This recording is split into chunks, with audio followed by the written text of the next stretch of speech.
Right now, someone somewhere is probably pouring a drink without thinking twice about it. A beer after work, a glass of wine at dinner, maybe something stronger at a party. But what most people don't realize is that alcohol is older than almost every human invention, older than writing, older than farming. In fact, our relationship with alcohol began before humans even existed. Around 10 million years ago, deep in the forests of Africa, small primates were already discovering something strange. When fruit fell from trees and stayed on the ground too long, natural yeast started fermenting the sugars inside it. That process created tiny amounts of ethanol, alcohol. A scientist named Robert Dudley later called this idea the drunken monkey theory. His argument was simple. Early primates were naturally attracted to the smell of fermented fruit because it meant the fruit was ripe, high in calories, and easy to find. But there was another effect too. Eating that fruit gave them a slight buzz. They didn't understand why it felt different, but their brains remembered the reward. Over millions of years, our ancestors evolved not just to tolerate alcohol, but to actively seek it out. Long before humans learned how to make alcohol, the craving for it was already built into us. Fast forward thousands of years, and humans finally figured out how to create alcohol intentionally. One of the oldest discoveries happened in a cave near modern-day Israel called Rakafet Cave. Archaeologists found stone mortars carved into the ground with traces of fermented wheat and barley. The shocking part? These people lived about 13,000 years ago, before farming even existed. They weren't planting crops yet. They were still hunter-gatherers collecting wild grain by hand. Yet somehow, they already understood fermentation and were brewing a primitive form of beer. That discovery completely changed what historians believed. For a long time, people thought civilization came first and alcohol came later. But this evidence suggested the opposite. Humans may have been making beer before they built cities. And Rakafet Cave wasn't the only clue. In southeastern Turkey lies one of the most mysterious ancient sites ever discovered, Göbekli Tepe. Massive stone pillars weighing several tons were carved and arranged in huge circles over 11,000 years ago. This happened before pottery, before permanent homes, and before agriculture became common. For years, archaeologists wondered why hunter-gatherers would organize such a huge construction project. Then, researchers found giant stone vats containing traces of fermented grain.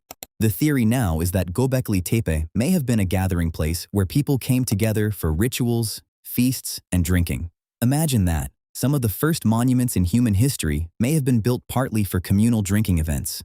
This leads to one of the most controversial ideas in archaeology. Maybe humans didn't start farming mainly for bread. Maybe they did it for beer. Ancient alcohol expert Patrick McGovern has argued this for years. Bread takes effort. Grinding grain, kneading dough, baking it carefully. But beer is much simpler. Grain, water, and time are enough for fermentation to begin naturally. The desire for alcohol could have been powerful enough to push humans toward agriculture itself. Then came even more advanced brewing. In ancient China, archaeologists discovered 9,000-year-old pottery containing residues from a fermented drink made with rice, honey, grapes, and berries. This wasn't accidental fermentation anymore. It was a carefully crafted recipe. Early humans were already experimenting with ingredients and flavors thousands of years before written history. As civilizations grew, alcohol became part of daily life. In ancient Egypt, beer was everywhere. Workers who built the pyramids were often paid with beer instead of money. Some laborers received several liters a day as part of their wages. And honestly, it made sense. Water from the Nile could be unsafe to drink, but the brewing process helped kill harmful bacteria, making beer cleaner and safer. It also contained calories and nutrients, which made it valuable for workers spending all day under the desert sun. Beer wasn't just entertainment. It was food, medicine, and safe hydration all at once. Religion also played a huge role. Egyptians believed beer was a gift from the god Osiris. It appeared in ceremonies, offerings, and even medical treatments.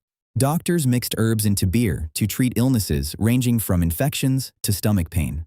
One drink served as a paycheck, a meal, medicine, and part of religious life.